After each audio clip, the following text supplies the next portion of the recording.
নমস্কাৰ আপোনালোকে চাই আছে অসম সংবাদ ২৪ ঘণ্টাৰ বিশেষ অনুষ্ঠান সাফল্য আৰু অসম সংবাদ ২৪ ঘণ্টাৰ যি বিশেষ অনুষ্ঠান সাফল্যৰ মজিয়াত আজি উপস্থিত আছে এগৰাকী বিশেষ যুৱতী আৰু এইগৰাকী যুৱতীয়ে এইবেলি শিলচৰ মেডিকেল কলেজৰ পৰা ডক্টৰ ডিগ্ৰী লাভ কৰিবলৈ সক্ষম হৈছে আৰু এইগৰাকী যুৱতীৰ ঘৰ শোণিতপুৰ জিলাৰ অন্তৰ্গত ঢেকিয়াজুলি ৰাজচক্ৰ এলেকাৰ ৰতনজুলি গাঁৱত আৰু ৰতনজুলি গাঁৱৰ বাসিন্দা প্ৰয়াত অমৃত তপ্নৰ কন্যা এলিছ তপ্ন এইবেলি শিলচৰ মেডিকেল কলেজৰ পৰা ডক্টৰ ডিগ্ৰী লাভ কৰিবলৈ সক্ষম হৈছে আৰু সেইকাৰণে এই যুৱতীগৰাকীক আজি আমি মাতি আনিছো আৰু আমি কিছু কথা পাতিম আচলতে এটা পিছপৰা অঞ্চলৰ বাসিন্দা হৈ আৰু দেউতা নথকা অৱস্থাতো পিতৃহীন এই যুৱতীগৰাকীয়ে কি প্ৰকাৰে ডক্টৰ ডিগ্ৰী লাভ কৰিবলৈ সক্ষম হ'ল আৰু কি আছিল এই সংগ্ৰামৰ আঁৰত এই গোটেই কথা আমি জনাৰ চেষ্টা কৰিম আৰু আমাৰ মাজতে আছে এলিছ তপ্ন আমি এলিছ তপ্নৰ পৰা প্ৰথমতে কিছু কথা জানিম বা আপোনালোককো জনোৱাৰ চেষ্টা কৰিম এলিছ তপ্নৰ এই সংগ্ৰাম কেনেদৰে আগবাঢ়িছিল আমাৰ অসম সংবাদ ২৪ ঘণ্টাৰ যি বিশেষ অনুষ্ঠান সাফল্যৰ মজিয়াত আপোনাক আদৰণি জনাইছো হয় নমস্কাৰ মোৰ নাম এলিছ তপ্ন মোৰ দেউতাৰ নাম লেট অমৃত তপ্ন মাৰ নাম এনি তপ্ন আৰু মই ঢেকিয়াজুলিৰ ৰতনজুলি গাঁৱত মই থাকোঁ আৰু আগতে আমি ঢেকিয়াজুলি বাগানৰ চিৰাজুলি ডিভিশ্যনত আমি থাকি আছিলোঁ এতিয়া কেইবছৰমান হ'ল ৬ বছৰমান হ'ল আমি দেউতা ঢুকোৱাৰ পিছত আমি ইয়াতে ৰতনজুলিত বাস কৰোঁ হয় ইতিমধ্যে শুনিলে এলিছ তপ্নই নিজৰ পৰিচয় দাঙি ধৰিলে তেখেতৰ পিতৃৰ পৰিচয় মাতৃৰ পৰিচয় গোটেই কথাখিনি দাঙি ধৰিলে আৰু এলিছ তপ্নৰ পৰা এতিয়া তেখেতৰ যি সাফল্য এই সাফল্যৰ বিষয়ে আমি কিছু কথা জনাৰ চেষ্টা কৰিম যিহেতু পিতৃহীন এইগৰাকী যুৱতী আৰু মাতৃৰ যি প্ৰচেষ্টা ভাতৃসকলৰ যি সঁহাৰি তাৰ ফলতে আজি যুৱতীগৰাকীয়ে শিলচৰ মেডিকেল কলেজৰ পৰা ডক্টৰ ডিগ্ৰী লাভ কৰিবলৈ সক্ষম হৈছে আৰু আজি যিহেতু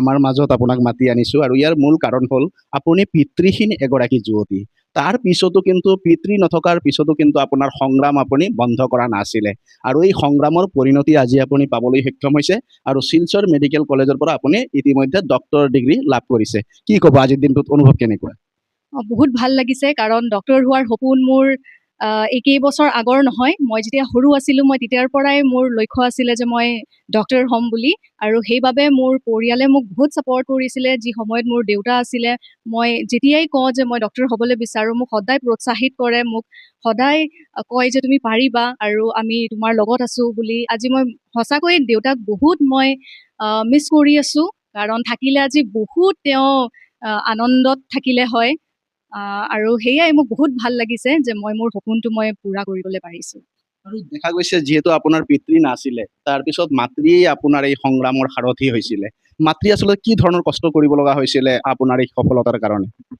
হয় মোৰ মা প্ৰাইভেট স্কুলত টিচাৰ কৰে তো সেয়াই মাৰ চেলেৰি দি অকল গোটেই ঘৰটো চলাটো সম্ভৱ নহয় তো সেইবাবে মাৰ লগতে মই মোৰ পৰিয়ালৰ যিসকল মেম্বাৰে সদস্যই মোক সহায় কৰিলে অকল ফাইনেন্সিয়েলি নহয় কিন্তু মোক ছাপৰ্ট কৰিছে সকলো ফালৰ পৰাই মোক ছাপৰ্ট তেওঁলোকে কৰিছে আৰু সেইবাবে মই আজি ইমান দূৰ আহিবলৈ পাৰিছোঁ মোৰ সৰু ভাইটি আছে ভাইটিৰ নাম আনমোল তপ্ন আৰু ভাইটি ডিগ্ৰী কৰি আছে হয় ইতিমধ্যে শুনিলে তেখেতৰ সৰু ভাইটিয়েও ইতিমধ্যে ডিগ্ৰীত অধ্যয়ন কৰি আছে আৰু এইগৰাকী যুৱতীয়ে ইতিমধ্যে শিলচৰ মেডিকেল কলেজৰ পৰা ডক্টৰ উপাধি লাভ কৰিবলৈ সক্ষম হৈছে বা ডক্টৰ ডিগ্ৰী লাভ কৰিছে আৰু এইগৰাকী যুৱতীৰ সপোন আছিলে কি প্ৰকাৰে এজন সুচিকিৎসক হ'ব পাৰি সমাজৰ কাৰণে কাম কৰিব পাৰি তাইৰ এই সপোন যেন আজি বাস্তৱায়িত হ'ল আৰু পিতৃ থাকোঁতেই সপোন আছিল এইগৰাকী যুৱতীৰ যদিও নিয়তিৰ পৰীক্ষা পিতৃ নোহোৱা অৱস্থাত এতিয়া তেখেতে এই ডিগ্ৰী অৰ্জন কৰিবলৈ সক্ষম হ'ল যদিও আজি পিতৃ ওচৰত নাই এইগৰাকী যুৱতীৰ পৰা আমি আৰু কিছু কথা জনাৰ চেষ্টা কৰিম দেখা গৈছে বহুতো এনেধৰণৰ ল'ৰা ছোৱালী আছে যিসকলে সপোন বহুত চায় কিন্তু সপোন গৈ আধাতে মহৰি যায় তেখেতলোকৰ বিভিন্ন ঘৰুৱা সমস্যা আহে কিবা আহে তাতে সপোন নষ্ট হৈ যায় তেখেতলোকলৈ আপুনি আজি কি বাৰ্তা দিব যিহেতু আপোনাৰো সপোনৰ অৱস্থাতে আধা বাটতে পিতৃ এৰি থৈ গুচি গ'ল তাৰ পিছতো কিন্তু আপুনি সপোন স্থবিৰ হ'ব দিয়া নাই সেইসকল ছাত্ৰ ছাত্ৰী বা সেইসকল উদীয়মান যুৱক যুৱতীলৈ আপুনি কি বাৰ্তা দিব মই সেইটোৱে কওঁ যে যিসকল ষ্টুডেণ্টছে নিজৰ এইম ঠিক কৰিছে তেওঁলোকে হয়তো তেওঁলোকৰ জীৱনত বহুত এনেকে পইণ্ট আহিছে বা তেনেকে তেওঁলোকে ফেচ কৰিছে যে যিটো সময়ত তেওঁলোকে অনুভৱ কৰে যে মই কৰিব নোৱাৰিম, কিন্তু তেওঁলোকে হাৰ মানিব নালাগে।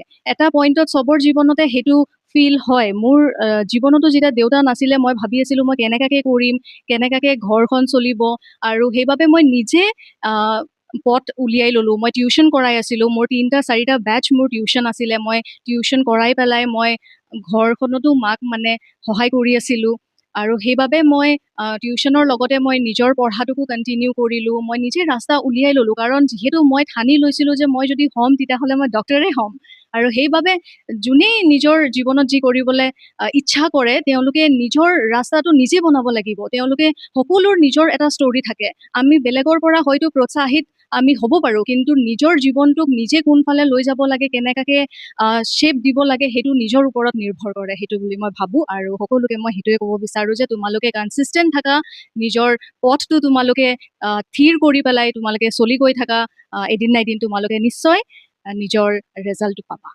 হয়, ইতিমধ্যে শুনিলে সুন্দৰ উপস্থাপন কৰিছে এইগৰাকী যুৱতীয়ে। আৰু এইগৰাকী যুৱতীয়েও যেতিয়া অধ্যয়নৰত অৱস্থাত বিভিন্ন ঘাত প্ৰতিঘাতৰ সন্মুখীন হৈছিল আৰু ঘাত প্ৰতিঘাতক নেওচি এইগৰাকী যুৱতী আজি সাফল্য অৰ্জন কৰিবলৈ সক্ষম হৈছে। আৰু সেই কাৰণেই আজি এই যুৱতীগৰাকীক অসম সংবাদ 24 ঘণ্টাৰ যি বিশেষ অনুষ্ঠান সাফল্যৰ মজিয়াত আমি মাতি আনিছো। আৰু ইয়াৰ কাৰণ হ'ল যিসকল যুৱক যুৱতীয়ে বিভিন্ন ঘাত প্ৰতিঘাতৰ সন্মুখীন হৈছে, বিভিন্ন বাধা বিঘিনিৰ সন্মুখীন হৈছে, তেখেতলোকেও এই সংগ্ৰামত পিছুৱাই যাব নালাগে। নিজৰ যি লক্ষ্য, এই লক্ষ্য স্থিৰ কৰি ল'ব লাগে আৰু লক্ষ্যত উপনীত হ'বলৈ প্ৰতিটো খোজতে নিজৰ সংগ্ৰাম অব্যাহত ৰাখিব লাগে। আৰু এই সংগ্ৰাম কৰি দেখুৱাইছে এলিস টপনয়। এলিস টপনৰ যেতিয়া পিতৃহীন হৈছিলে, এবাৰ ভাগি পৰিছিল এলিস টপন, কিন্তু ভাগি গৈও পুনৰ কিন্তু এলিস টপনয় নিজৰ যি লক্ষ্য বা পিতৃক দিয়া যি প্ৰতিশ্ৰুতি, এই প্ৰতিশ্ৰুতি পূৰণৰ কাৰণে কিন্তু লাগি পৰিছিলে। আৰু সেই হিচাপে অধ্যয়ন কৰি গৈছিল এলিস টপনয়, আৰু সফলতাৰ শিখৰত আজি এলিস টপন। আৰু এলিস টপনৰ দৰে সকলোৱে আগবাঢ়ি যাওক, সকলোৱে নিজৰ ঘাত প্ৰতিঘাত বাধা বিঘিনি নেওচি এটা সফল দিশে আগবাঢ়ক, আমিও তাৰে কামনা কৰোঁ। আৰু এলিস টপনৰ পৰা আমি আৰু কিছু কথা জনাৰ চেষ্টা কৰিম। যিহেতু এলিস টপনৰ পিতৃৰো সপোন আছিলে এলিস টপন এগৰাকী চিকিৎসক হওক, বা এলিছৰো সেই একে সপোন আছিলে, মানে আপোনাৰ সেই একে সপোন আছিলে, আৰু আজি আপোনাৰ সপোন সাৰ্থক হৈছে। আৰু এতিয়া আপুনি এই যি সমাজখনত দেখা গৈছে, বহু সময়ত বহুতো লোকে চিকিৎসকৰ অভাৱত, গোটেই চিকিৎসক মই ক'ব খোজা নাই, একাংশ চিকিৎসকৰ দায়িত্বহীনতাৰ বাবে কিন্তু নিজৰ প্ৰাণ হেৰুৱাবলগীয়া হয়। এই ক্ষেত্ৰত এলিস টপনৰ লক্ষ্য কি হ'ব, বা এই সমাজখনৰ কাৰণে, ছ'চাইটিখনৰ কাৰণে এলিস টপনৰ সংগ্ৰাম কি থাকিব? যিহেতু আমি চাইছোঁ এনেকা চিটুৱেশ্যন হয়, মই সেইটোৱে মোৰ চেষ্টা থাকিব যে মই যিমান পাৰোঁ মই বুজিবলৈ চেষ্টা কৰিম। কাৰণ আমাক মেডিকেলত এটা ৱৰ্ড আমাক শিকায় এম্পেথি বুলি। চিম্পেথি নহয়, কিন্তু আমি এম্পেথি শ্ব' কৰিব লাগে। তো সেই এম্পেথি মানে আমি বুজিবলৈ চেষ্টা কৰিব লাগে যে যিসকল পেচেণ্টছ আমাৰ ওচৰত আহিব, তেওঁলোকে কেনেকা অনুভৱ কৰিছে সেইখিনি আমি বুজি পাব লাগিব। আৰু সেইটো বুজিয়ে আমি পেচেণ্টক আমি ট্ৰিট কৰিব লাগে। আৰু মই সেইটোৱে কওঁ যে মই যিমান পাৰোঁ মই চেষ্টা কৰিম, মোৰ সমাজৰ কাৰণে যিমানখিনি পাৰিম মই কৰিম। হয়, ইতিমধ্যে শুনিলে এলিছে আজি প্ৰতিশ্ৰুতিবদ্ধ, কিয়নো এলিছৰ পিতৃৰ সপোন, মাতৃৰ সপোন, আৰু তাৰ পিছতো পিতৃহীন এলিছে কিন্তু চলাই গৈছিল সংগ্ৰাম, আৰু মাতৃ আছিল এই সংগ্ৰামৰ একমাত্ৰ সাৰথি। আৰু এই সংগ্ৰামত কিন্তু কোনোদিনে পিছুৱাই যোৱা নাছিল এলিস টপন, আৰু তাৰ বাবে আজি এলিস টপনয় সফলতা অৰ্জন কৰিবলৈ সক্ষম হৈছে। এতিয়াৰ পৰা কিন্তু এলিস বুলি নহ'ব, এতিয়াৰ পৰা নামৰ আগত ডক্টৰ এলিস টপন বুলি পৰিচয় লাভ কৰিবলৈ সক্ষম হৈছে।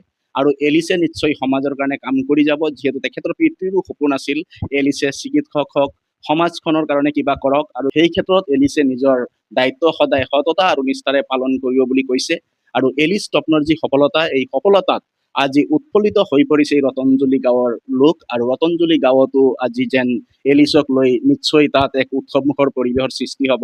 আৰু পিছলৈ আমি এলিছৰ গাঁওখনলৈও আমি যোৱাৰ চেষ্টা কৰিম, কেনেকুৱা গাঁৱত বসবাস কৰে এলিছে, গোটেই কথাখিনি আমি জনাৰ চেষ্টা কৰিম, সেই বিষয়খিনি সম্প্ৰচাৰ কৰিম।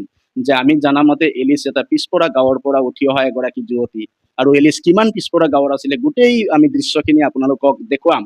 আৰু আজি যিহেতু আমাৰ মজিয়াত তেখেতক আমি মাতি আনিছো তেখেতৰ এই সফলতাক লৈ, যে নৱ প্ৰজন্মৰ কাৰণে প্ৰেৰণা হয় এলিছ টপন। আৰু ডক্টৰ এলিছ টপন এতিয়া এই অঞ্চলৰ কাৰণে, বা যি অঞ্চলৰ পৰা তাই ওলাই আহিছে সেই অঞ্চলৰ কাৰণে এক গৌৰৱৰ বিষয় হৈ পৰিছে। আৰু এলিছ টপনৰ পৰা আমি সদৌ শেষত আৰু দুটা শব্দত কিছু কথা জনাৰ চেষ্টা কৰিম। এলি ষ্টপনৰ যি সংগ্ৰাম আছিলে, মাতৃয়ে যিহেতু প্ৰতিটো বিষয়তে ত্যাগ দিব লগা হৈছিল এলিছৰ কাৰণে, আৰু আগন্তুক দিনত মাতৃয়ে যি ত্যাগ দিছিলে সেই মাতৃৰ ত্যাগৰ সন্মান কেনেকে জনাব এলিছে? হয়,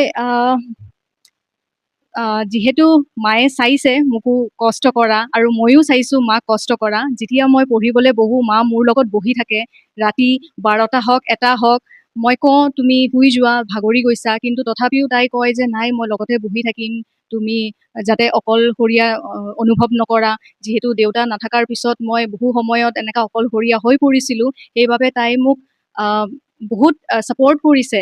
তাইতো সেইবাবে মই নিজৰ নামৰ আগত টাইটেল, ডক্টৰ টাইটেল ৰাখি পেলাই মই মাক সন্মান জনাইছো। আৰু লগতে সেয়াই কওঁ যে মই মাৰ যিমান সপোন আছে সেই গোটেই সপোনবোৰ মই পূৰণ কৰিব বিচাৰো। আৰু সেইটোৱে চবতকে প্ৰথম যি সপোন আছিলে সেই সপোনটো মই পূৰা কৰি দেখালো। এতিয়া আহিবলগীয়া সময়তো মই মায়ে যিবিলাক সপোন চাইছে সেই গোটেইখিনি সপোনবিলাক মই পূৰা কৰিবলৈ চেষ্টা কৰিম। হয়, ইতিমধ্যে শুনিলে এলিছে বহু কথাই কৈ গ'ল এই কম সময়ৰ ভিতৰত।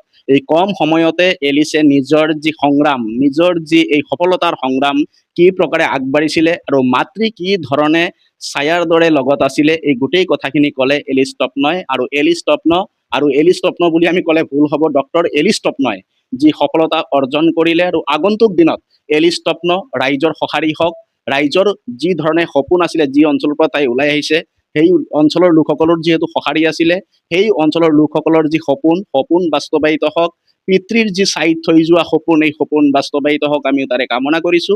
আৰু সকলোৱে আজিৰ এই বিশেষ অনুষ্ঠান চাই থকাৰ কাৰণে মই প্ৰশান্ত বৈশ্যই সকলোকে অভিবাদন জ্ঞাপন কৰিছো।